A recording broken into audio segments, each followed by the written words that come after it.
sa buong mundo, lalo na sa presidente ngayon. Ang gusto ko, ang sabihin ko, sundin nyo.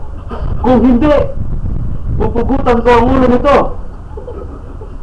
Humihingi ako ng 100,000 na ransom sa kapalit ng ulo ng lalaking ito.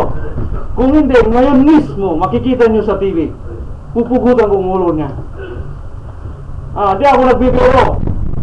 Allahu Akbar! Allahu Akbar! Ikaw, anong gusto mong sabihin bago ka pugutan?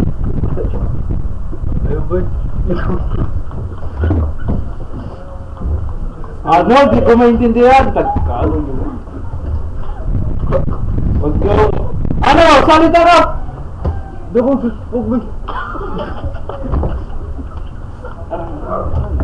Ay! Pupo! Ano gusto mo sabihin?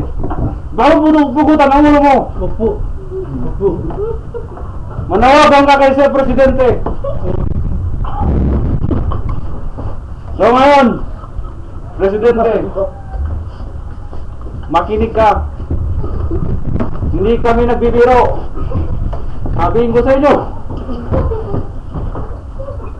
bibigyan mo kayo ng tulugi. 2 araw. Ang pagwala sa 2 araw, ulo na ipapadala ko sa iyo. Sige, hanggang dito na lang. Salamat!